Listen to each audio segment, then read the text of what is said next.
देखिए, मुकद्दस बाइबल काहिलों के बारे में क्या कहती है। काहिल आदमी जाड़े के बायस हल नहीं चलाता। नहीं, मैं झाड़ी में कदाल नहीं चलाऊंगा। ये वाकई तकलीफ देह है। बहुत सर्दी है, मुझे चोट लग सकती है, इसलिए फसल काटने के वक्त बाकी फसल काट रहे हैं।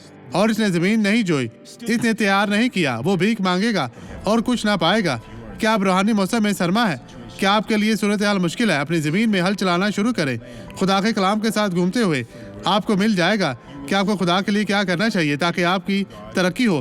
फिर जब फसल आएगी तो सब आपकी गाड़ी और आपके घर से खुश होंगे। आप भी, खुदा आपको ये नेमत देना चाहता है। खुदावंद आपको बरकत दे। अब ये गवाही देखें। मुझे बहुत ज़्यादा दर्द होती थी और ये नाकाबिले बर्दाश्त थी, और ये दर्द वाकई बहुत शदीद थी और चलना मुश्किल था। मैं अच्छा नहीं हूँ, यस्सु अच्छा है। हाल में जाएं, चले जाएं, चलती जाएं। इस बहन के लिए रास्ता खोले। खुदावंद आपके साथ है। चले बहन, खुदावंद तेरा शुक्र हो। अब मैं आपके लिए दुआ करना चाहता हूँ बाप। मैं इन लोगों के लिए दुआ करता हूँ जो तेरे फजल के तलबगार है। तेरा करम हमेशा इन पर रहे।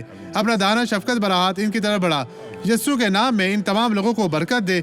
इनकी जिंदगी से हर तरह की बदी चली जाए यस्सु के नाम में। और आप कहें आमीन।